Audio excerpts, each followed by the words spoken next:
Our next speaker will be Dr. Catherine Lotrionte, who is a senior associate in the Technology Policy Program at the Center for Strategic and International Studies, and previously was a Prince Scowcroft Scholar at the Atlantic Council.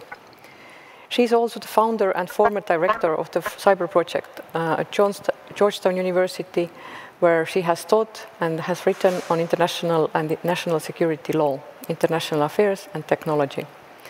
Catherine was kicking off the annual international conference on cyber engagement several years ago, which draws on the experience of government practitioners, industry representatives, and academic scholars, also multidisciplinary and global approach to the challenges in cyberspace. Dr. Lotrionte previously served as counsel to the President's Foreign Intelligence Advisory Board at the White House, also on the Joint Inquiry Committee of the Senate Select Committee on Intelligence, and as an Assistant General Counsel at the Central Intelligence Agency and in the US Department of Justice. She's an internationally recognized expert on international law and cyber conflict and has testified before Congress and NATO on cyber issues. She has authored numerous publications on a broad array of topics, including espionage, information technology, international law, and deterrence, and is a frequent speaker at cyber conferences across the global world. Dr. Lotrionte holds an MA and PhD from Georgetown University and from New York University, and she's a life member of the Council on Foreign Relations. Catherine, so much thanks for joining us today here, and I think where James left it off with attribution, accountability, and all these difficult questions. So your lecture on international law applying on peacetime cyber operations very logically follows from this. So please, the floor is yours. Thank you, Heli, and thank you, everybody, for inviting me to join you in this class. I appreciate the opportunity to talk about things that I love speaking about, and that is international law, and love teaching the subject. So I'll start with my slides. Now we're going to cover in the first session what I'd refer to as use ad bellum in international law. These are the laws that are applied during peacetime. So when states are not in a state of armed conflict, that part of international law will be covered in our next lecture. But this will cover those laws that are applicable when we're not in a state of armed conflict.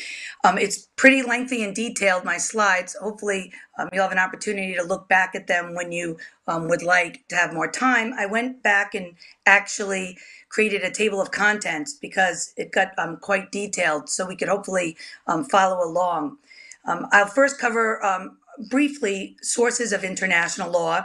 In my discussion, this area of the law deals both with treaty law, mainly the UN Charter, which you'll see citations to in the slides, but also quite a bit of customary international law. So I'll first begin by defining those terms, and then I'll go quickly into a number of the key legal principles, most of which in this area will come from customary law, but some, like the use of force, will also be based not only in custom but treaty, the UN Charter. But I'll start with sovereignty, move on to the derivative principles of sovereignty, which are very important. And then last but not least for sure, on general principles of state responsibility, it will be key to a number of points that we want to discuss, both attribution for wrongful international acts, but also in the circumstances precluding wrongfulness, we'll talk about a number of principles that have developed which allow states to take action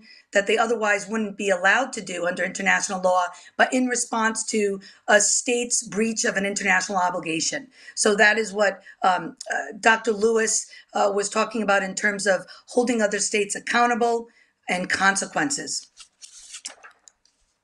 So first, though, for some basic propositions about international law, especially since there's been some discussion that maybe no law applies in cyberspace because we don't have a treaty. I wanted to put forth some of these basic propositions. First, that there are principles of international law that apply in all human activities. These principles apply in any domain: law, land, air, sea, outer space, and cyberspace. And these principles that exist, they may come from customary international law, We may not have a treaty specifically dealing with cyber-specific aspects, but they are covered under international principles. These principles can be changed and modified and clarified by states, of course. Now, as an opening, throughout the slides in our discussion, I will refer back to states, a number of states' claims about international law with respect to cyber operations and activities. I will refer mostly to the UNGGE report from 2012 and 2015 that Dr. Lewis talked about. And I also will refer to, it is a pre-draft report. It's on the UN website, but this is the most recent statement from the open-ended working group of representing all members of the General Assembly.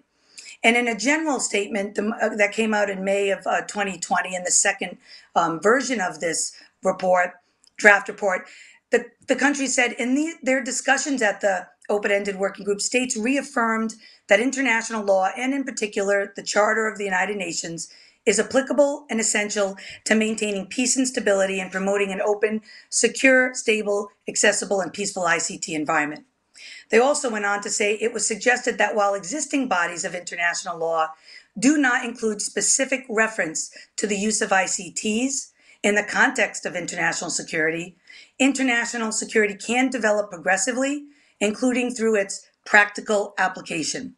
And this will be much of the development of international law. And what we will talk about today is how that law can develop, what we know about the law and the principles at issue that may be the core of the development of future agreement, legally based obligations when it comes to cyber activities. Now, I did want to say up front what area of international law that would be relevant during peacetime, but I did not have, and also applicable potentially to cyber activities, that I did not have time and will not have time to cover in this lecture. And this is here listed on the fifth slide. For instance, I do not cover human rights law, environmental law, law of the sea, criminal law, jurisdiction, state immunity, injury to aliens. My focus also for this talk is on, as relevant, I may mention non-state actors, but the focus is on the activities and behavior of state actors. So first, to just briefly go over the sources of international law. From the Statute of the International Court of Justice, Article 38 in the UN Charter, when that court was established in 1945 as part of the UN Charter, there were a list of sources of international law at different forms of international law that the court would use in rendering its decisions. The two principal sources are treaties and custom. Our talk today and what I'll identify will cover both treaties and custom. So I want to take a minute just to lay these out. According to the Vienna Convention on the Law of Treaties, the definition of treaties is an international agreement conducted between states in written form and governed by international law. We'll talk about the UN Charter as a treaty mainly in this talk. Custom also is a principle and equally legally binding source of law. The definition from the ICJ statute is that custom is a general practice accepted as law. An example of that is in the Vienna Convention on Diplomatic Relations was eventually signed and went into force in 1961. But prior to that treaty being in force, there was a long-standing customary law dealing with the immunity of diplomats, and basically the entire development of diplomatic immunity stemmed from customary law prior to the treaty actually being negotiated and entered into force. I will briefly touch upon now just two of the subsidiary means for determining rules of law under international law. These also are cited too in the ICJ statute, but there's a note of caution here. They're called subsidiary means because they are not in and of themselves law. The role of both the judicial decisions, typically international courts like the ICJ, the ICTY, and other tribunals, as well as the teachings and writings of the highly qualified publicists, they are used as subsidiary sources to help identify what the law is and tell us what the law is. So it is a note of caution that they're not actually law in and of themselves, but they have had an impact in terms of particularly the development of customary international law. And we will reference, in my talk, I will reference quite a few of the ICJ decisions that are relevant to the principles that we're going to be discussing. So to treaties. Treaties are formal agreements. They're both bilateral, can be between two states only, but also many, and the UN Charter being an example, is a multilateral treaty. Treaties are binding, the terms of treaties are binding on all states parties to that treaty. However, it may develop the terms of the treaty may develop into universal customary law, which means that it would be binding on all states, even those states that may not have been participating in the negotiation of that treaty. The role of treaties, the treaties can do a couple of things. One, they can codify what's already pre-existing customary law, but they also may have an important role in creating new law that's not based on pre-existing customary law. Customary international law. There are two elements and required elements of a customary international law. So when looking to decipher whether there is a customary law on a particular topic, the ICJ, in a number of cases, I've just noted one of them here, the North Sea continental shelf, the court has told us what the court will look to in order to determine whether there is a customary law binding states on a topic. They will look to two elements, the state practice and opinio juris. Both elements are required. And looking to state practice, the nature of the practice itself, the court has explained through court decisions that the practice doesn't necessarily have to be universal, but it does have to be widespread practice among states. And while it doesn't necessarily have to be 100% consistent, every single state following that practice, there has to be a pretty widespread consistent practice by states. It also includes those states that are especially affected by the issue.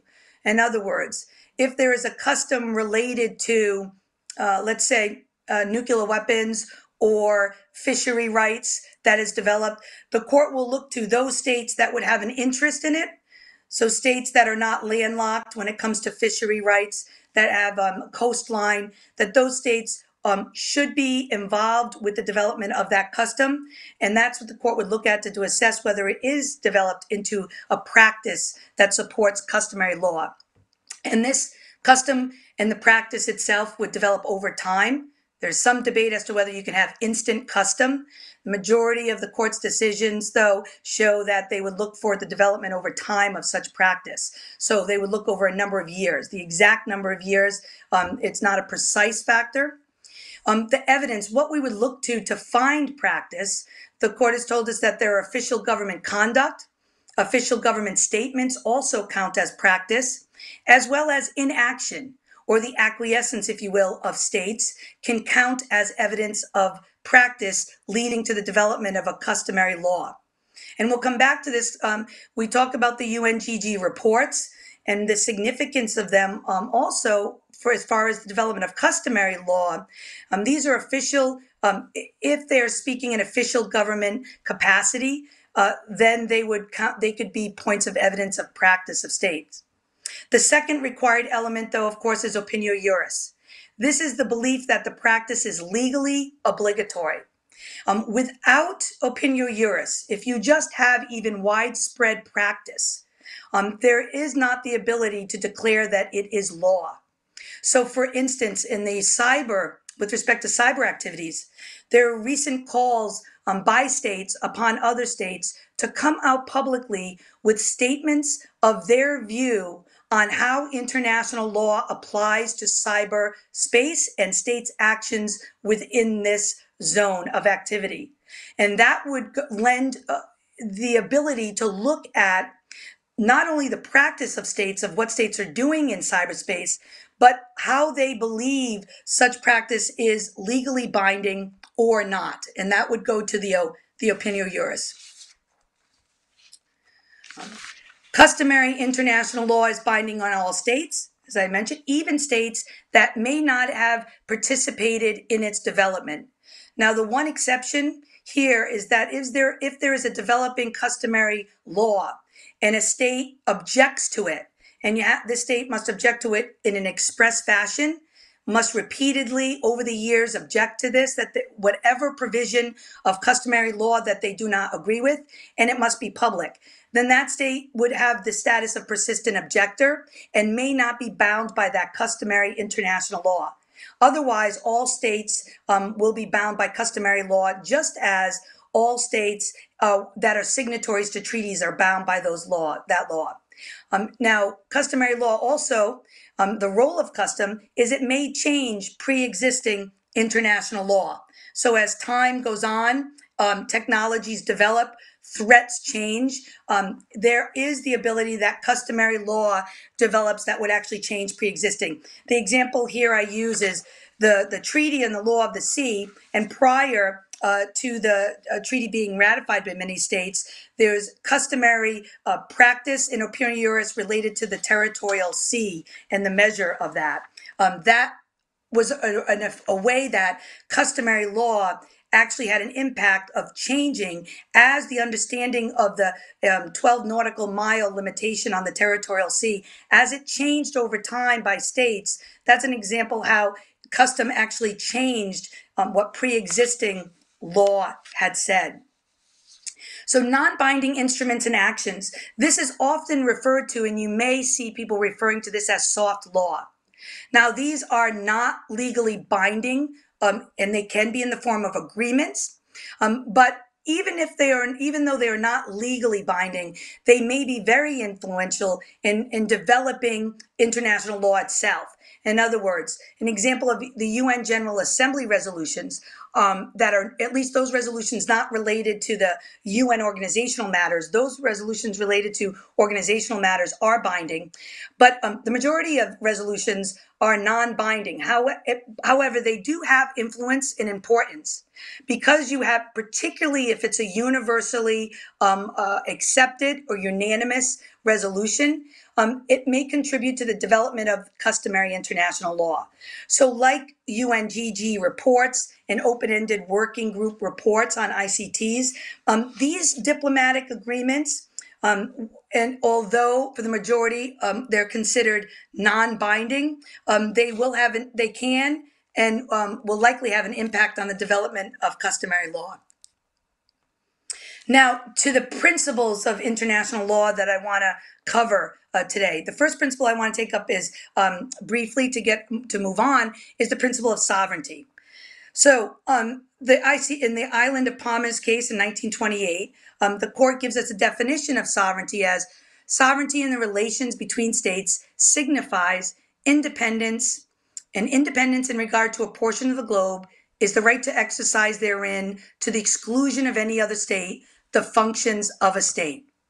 So this concept and principle of sovereignty, that all states have sovereign equality and individuality, it exposes itself in two elements. There's an external element of a state's sovereignty as well as an internal element. And we will see the derivative principles that actually stem from this fundamental principle of sovereignty. So recent state claims dealing with sovereignty and cyberspace, beginning in, as Dr. Lewis mentioned, really we see in 2013 with the UNGG report, states are coming out and identifying state sovereignty as something that they agree exists in the cyber domain or with respect to the conduct of ICT-related activities. In 2015, again, the states observe that the principle of state sovereignty and sovereign equality among states is relevant and applicable to cyberspace in the use of ICTs. And then recently, with the open-ended working group report, again, you have a reference to state sovereignty. So starting in 2013, you see the states negotiating responsible state behavior at the UN, really bringing in the fundamental principles of international law into their discussions related to cyber activities. So in applying this principle of sovereignty under international law, I wanted to just give some examples of what has historically been thought of as violations, or if you will, non-violations of this principle. So the act of propaganda, for instance, I often get questions from my students on this, and in speaking at conferences, is not considered necessarily to be a violation of sovereignty. Now, it does come down to what kind of propaganda is involved. For instance, if it's propaganda that's advocating the overthrow of a regime and violence, that would be deemed to be violative of the state's sovereignty. But if it is propaganda that does not incite violence and war, it's not considered to be a violation of sovereignty. At one time in history, even the criticism of another state's policies, and this really, we saw historically quite a lot of this when it came to human rights. Some states used to argue that if one state criticizes another state's activities when it comes to human rights policies, that would violate the state's sovereignty. But it is widely accepted by international lawyers and others that criticizing another state's policies does not constitute a violation of sovereignty or international law. But some examples of violations of sovereignty would include unauthorized entry into a state's airspace and the exercise of enforcement jurisdiction absent the consent of the state in which you're operating in. There are some outstanding questions, though, related to cyber operations that I wanted to highlight. There is still debate among states as to how this principle of sovereignty applies in cyber activities. First question is, when do remote cyber operations violate a target state's territorial integrity? So there has been discussion within the academic community as well as to what threshold exists as to something that would in cyber domain would not violate versus violate. The question that has been addressed by some governments, particularly the UK, is whether sovereignty is a general principle of international law, or is there a specific, cyber-specific rule of sovereignty that is completely separate from other legal principles that we will talk about next, actually, for example, intervention. Now, the UK, at least in 2018, the Attorney General of the UK, Jeremy Wright, did come out and publicly state that the position of the UK is that there is no cyber-specific rule of sovereignty, that sovereignty is a recognized general principle of international law from which other principles and prohibitions are derived, such as the prohibition of intervention.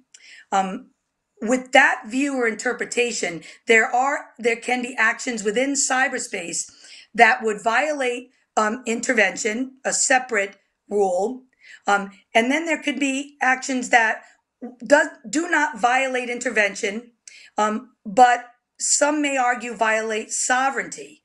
And this is where, so then there will be a debate as to whether sovereignty or any international law has been violated by certain cyber operations that operate within the territorial area of another state.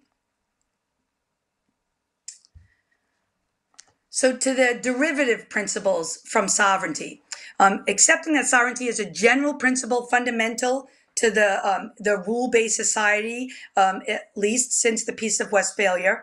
You then have a number of more specific derivative principles that have developed from and based on the concept of sovereignty. And we'll talk in more detail about each of these individually. Due diligence, and they have all come up in the context of cyber operations as well. Due diligence has been defined as every state's obligation not to allow knowingly its territory to be used for acts contrary to the rights of other states. And knowingly, it can also be under the Corfu Channel case, the court had said that it would also be not only that you affirmatively knew, but that the state should have known. The second derivative principle is the prohibition on intervention. The prohibition on intervention is a particular type of intervention that is prohibited. So not all intervention, but a prohibited intervention must accordingly be one bearing on matters in which each state is permitted by principle of state sovereignty to decide freely. And we're going to come back to that in the next slides. And then the third derivative principle that we'll cover is the prohibition on the use of force. This from the UN Charter, Article 2.4. All members shall refrain in their international relations from the threat or use of force against the territorial integrity or political independence of any state, or in any other manner inconsistent with the purposes of the UN. For state claims related to the first principle of due diligence, we have, going back to the 2013 report, states have come to an agreement that states should seek to ensure that their territories are not used by non-state actors for unlawful use of ICTs. Again, in 2015, states reiterated that agreement that the states should not allow any wrongful or internationally wrongful acts to be conducted from their territory. It's interesting that in 2015, the words internationally wrongful acts show up in the UNGG report, because that is the phrase that's used in the International Law Commission's articles on state responsibility, which we will come to in just a minute. And then recently, in the second pre-draft of the Open-Ended Working Group report, it was reaffirmed that states must not use proxies to commit internationally wrongful acts using ICTs, and should seek to ensure that their territory is not used by non-state actors to commit such acts. The second derivative principle from sovereignty, the principle of non-intervention. For this rule of non-intervention, there are two elements of a wrongful intervention.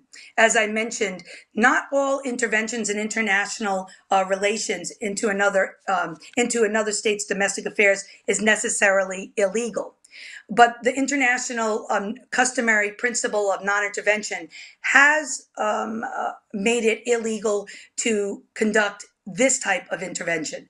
And now there are two elements that must be met for a wrongful intervention. The first is what's referred to by the ICJ as the domaine reservé.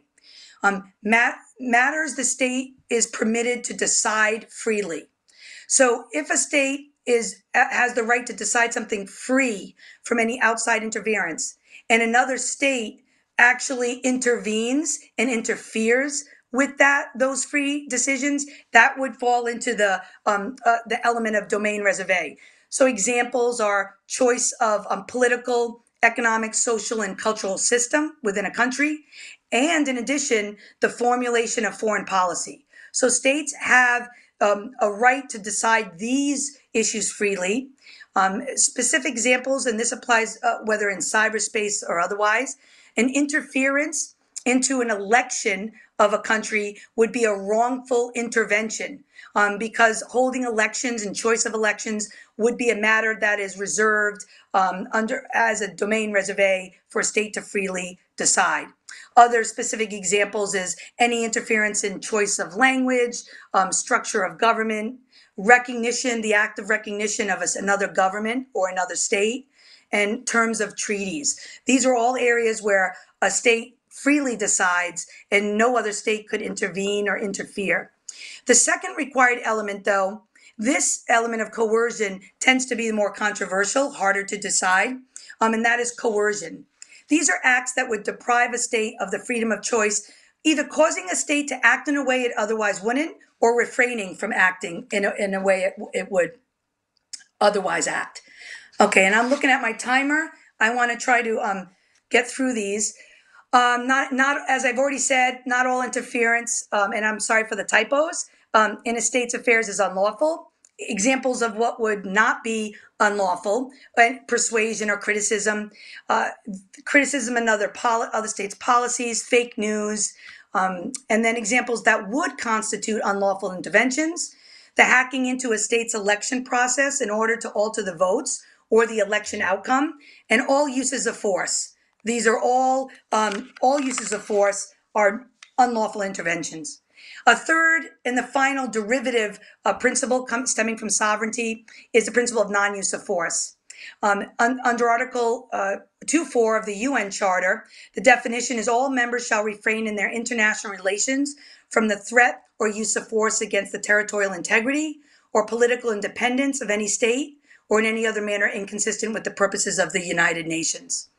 Now, there is debate and has been since 1945 when the provision was put in the Charter as to the definition of a use of force. Now, clearly the provision tells you what a use of force is. And I'll go back for a moment. It's the threat or use of force against territorial integrity and political independence of any state. So therefore, the members that were negotiating this treaty, they weren't prohibiting all uses of force. They were prohibiting uses of force that go against territorial integrity and political independence of a state. However, the exact definition, there is no complete specific definition inside with related to cyber activities or even non-cyber. But what we do know from the negotiating history is that this prohibition does not include economic or political coercion. Now, there are three exceptions to the prohibition on the use of force. Force can be authorized by the UN Security Council, force taken in self-defense in response to an armed attack, Article 51, and consent, of course, by another state. There is a distinction between a use of force and an armed attack.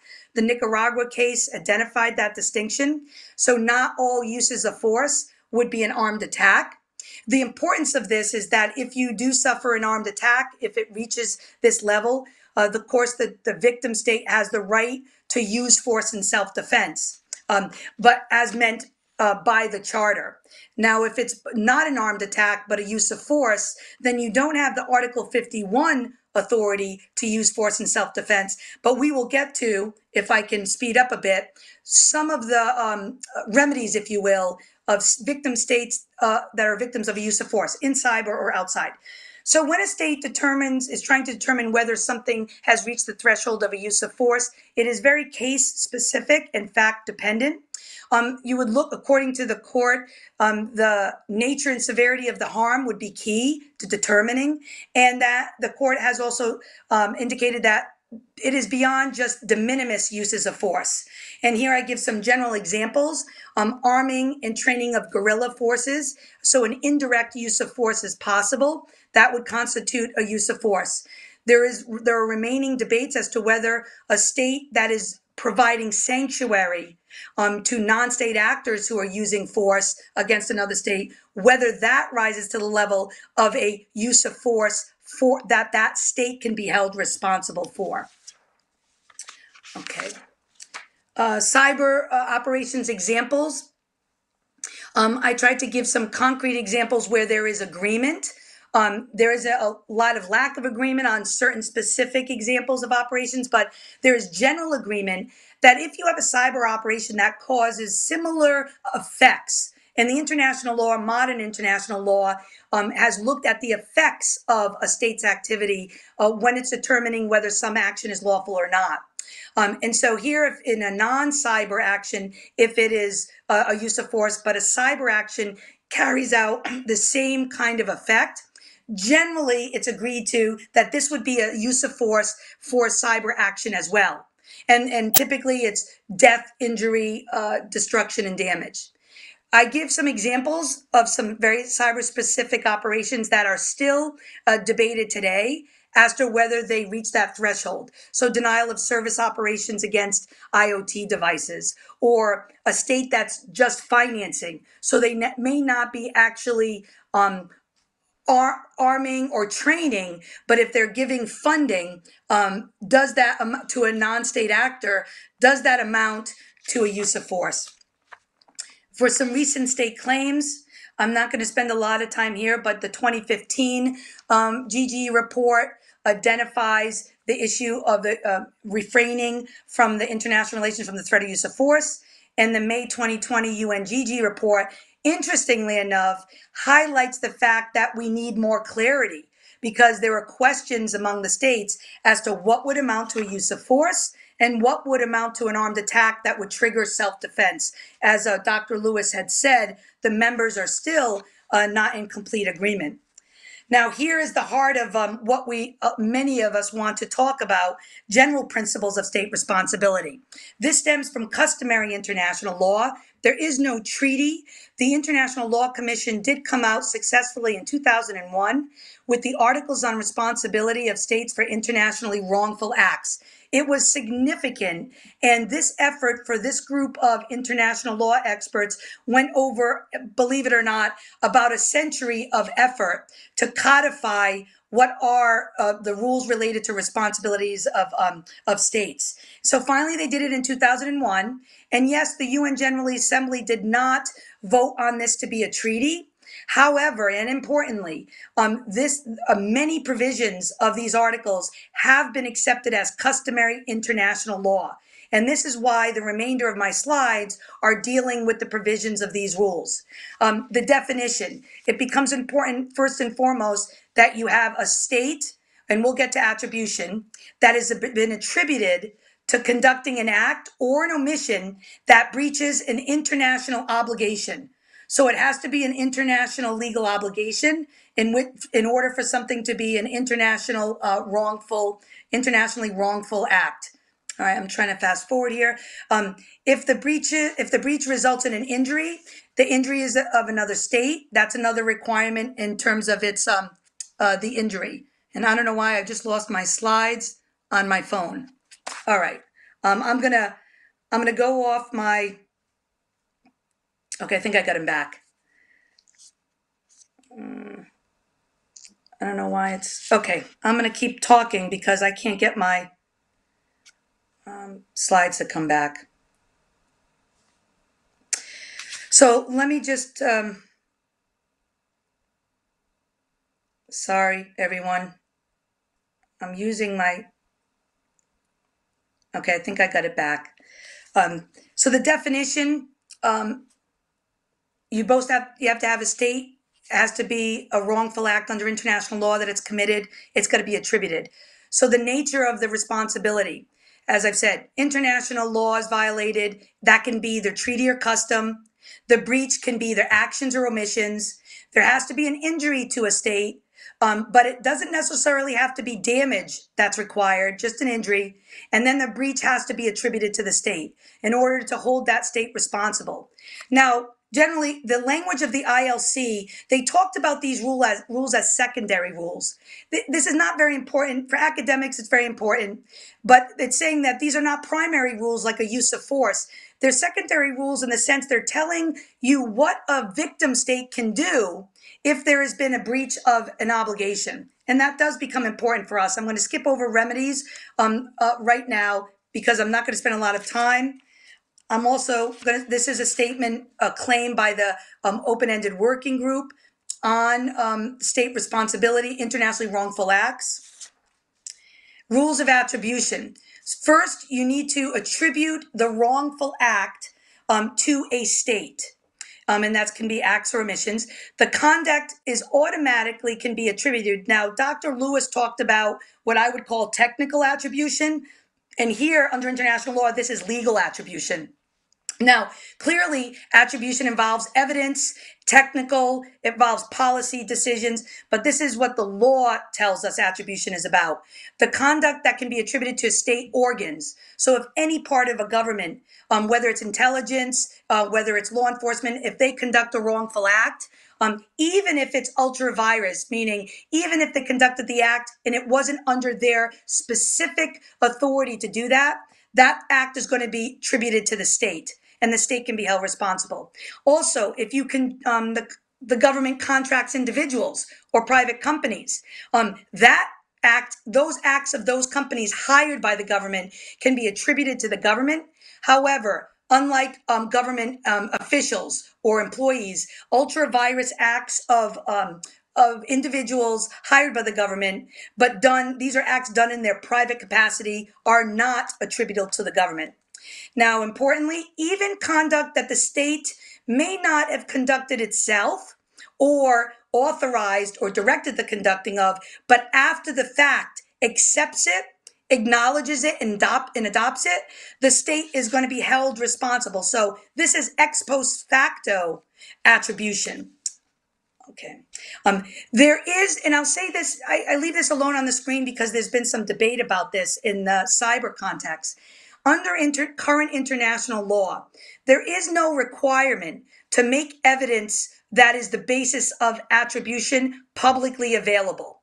However, and it is a big however, if a state takes action, attributes activity to a state, holding the other state responsible for a breach of international obligations against it, and then takes action, it may be that, depending on what the action is, it may be that an international court that has jurisdiction will decide whether the attribution was made properly and rendering it the court's decision on the legality of the state's action.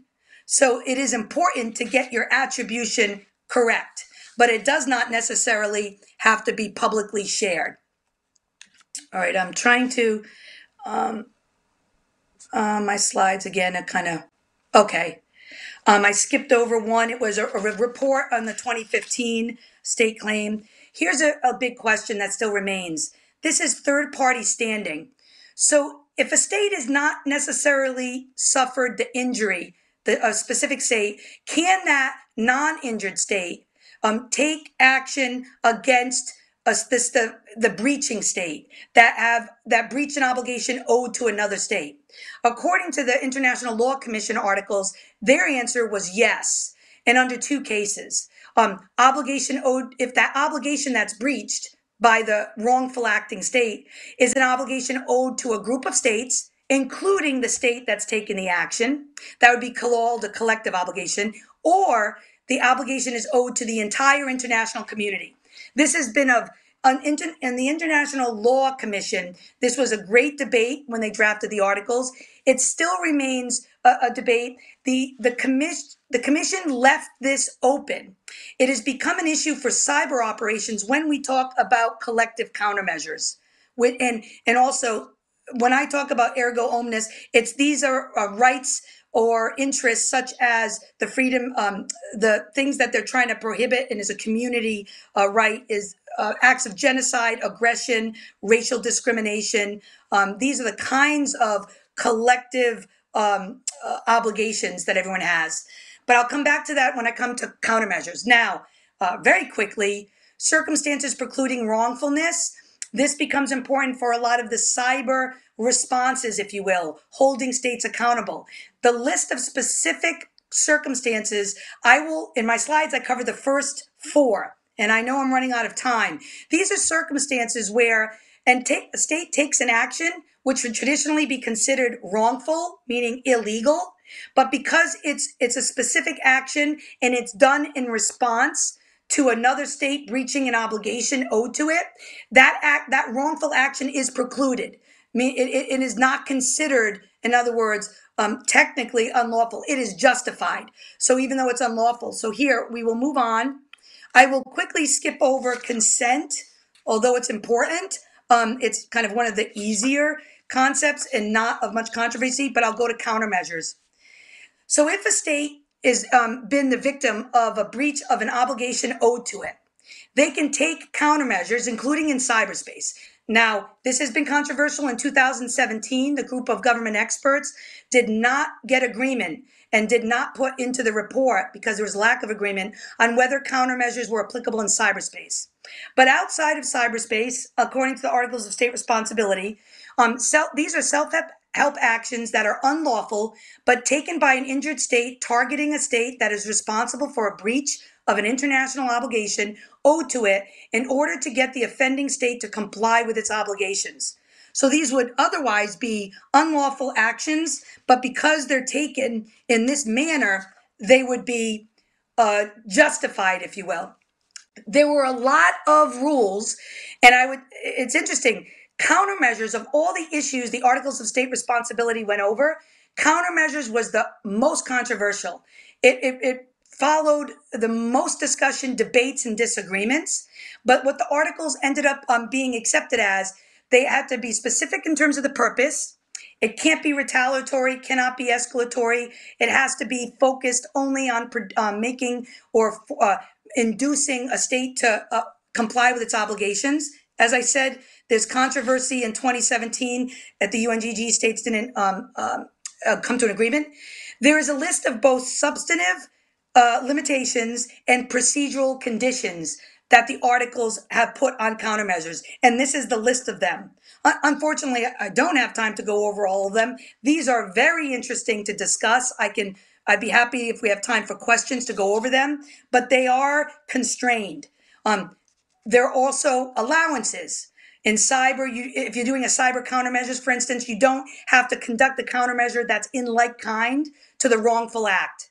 There's no requirement to target a facility of the state that's the wrongful acting state. You can target a private company through a cyber countermeasure as long as your goal is to get it's directed towards the responsible state. But your target can actually be an individual or private company. Collective countermeasures, the ILC left collective countermeasures to be, they did not come one way or the other on this issue. They left it to be determined later on with the development of law in this area. So personally, what I've said, based on the principle, the Lotus case principle, that when something is not regulated, that this would be allowable in today's world. So that, and to me, it makes sense. If you have the right of collective self-defense, which we really haven't had a chance to get to, it was the next one, then you should have the right of collective countermeasures within those limits. I then would have talked about self-defense. We just mentioned it briefly about the different thresholds, how you look to see if an armed attack occurs. It's applicable in cyberspace, generally accepted, although we saw some disagreement among the UNGG members. And then there's also the customary principles, which are critically important: necessity, proportionality. And the very last principle is principle of necessity, and I think the plea of necessity, and I think I am completely out of time. Sorry, Helly, I tried to talk fast. I do want to leave, can I leave with one last slide? The last slide is the future. And it comes from the words of the open-ended working group. I'm trying to get my slide up there. Well, I'll read it to you. In order for all states to develop, that's it. This is from the words of the open-ended working group. Of course, as an international lawyer, I like the last part, that we need additional efforts to build capacity in the area of international law, national legislation, and policy. And of course, that's what Helly is trying to do. That's what this class is trying to do. So I welcome the class. I thank you for your time, and I'm sorry I talked. It was so long. Thank you so much, Katrin. I think we need to do more of those virtual classes in the future, and maybe specific ones on the issues of international law. And thank you for going through the basic concepts. I think all of us have heard some of those, but not all of us understand how those concepts are relating to each other. So I think your lecture was really, truly enriching. Thank you, Katrin.